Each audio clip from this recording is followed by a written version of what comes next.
I can tell you when I was 11 years old, I walked into my parents' bedroom and I said, I'm going to play in the NFL.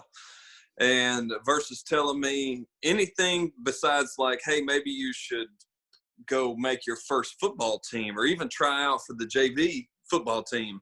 I'd never played one down of organized football. So at that point, I was hoping they would, maybe now that I'm going, maybe they should have done that. But to their credit and to my parents, they always were always just, hey, man, shoot for the moon. Worst case scenario, we'll end up in the stars. And that day, I'm ashamed to say, football became my God.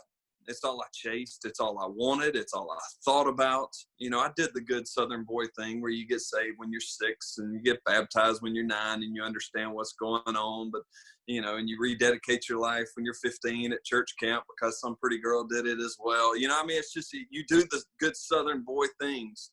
But, you know, if God's not first on your list, he's not on your list. And when 11 years old and I make that proclamation, it's amazing how the enemy uses good things, you know, and that was a good thing to go chase this dream. But it's amazing how we use those good things and all of a sudden God just started falling on my list until, you know, I get to a place where, you know, I'm at Alabama and getting to play in front of hundreds of thousands of people and getting to be on Sports Illustrated covers and all sorts of cool things. But there was just this emptiness inside of just going, man, what is it? I mean, it's just this emptiness. And I was trying to fill it, this empty hole with this God-sized hole with this God called football. And I'm everything that came with it as well. And it's amazing how you just start believing everything that comes with it. And to this day, I still don't know why my wife married me. She is amazing, godly woman that is the godliest woman that I know and is truly my greatest earthly treasure. But she married me, and maybe I was just good at covering up, you know, what really was my God and what was my focus.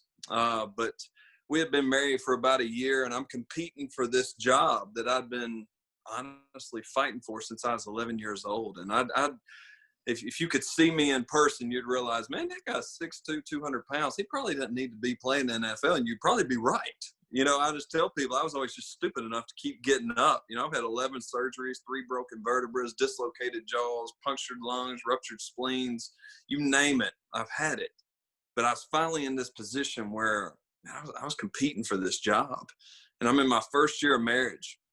And I bookended my day in darkness. You know, I'd wake up in the morning and it'd be dark, and I'd make sure I was at the facility and I was studying and I was working out, and I wanted to be there before anybody else got there. That way they know it was important to me. And I'd make sure I'd stay late and make sure that my coaches knew that it was important to me. And I was prepared for the next day. And then I'd come home, and this first year of marriage, you know, marriage bliss. I say that jokingly because it was awesome and it was marriage bliss. But, you know, I'd come home and my wife, she didn't work, and we lived in this, you know, faraway city, 12 hours from anybody that cared anything about anything that we had to say.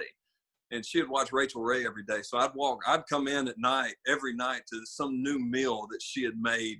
And the problem with Rachel Ray is she doesn't teach you how to cook for 2. You know, you cook for 8 to 10, and we'd have all this leftover food. But we get through and we have all this food.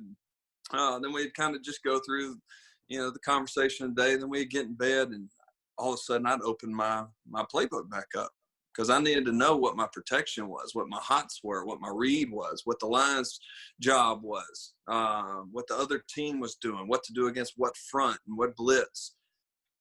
And I'd sit there, and ultimately I'm sitting there and I'm holding my God. And I look over, and my wife is sitting there and she's holding hers. And she's sitting there, she's reading her Bible.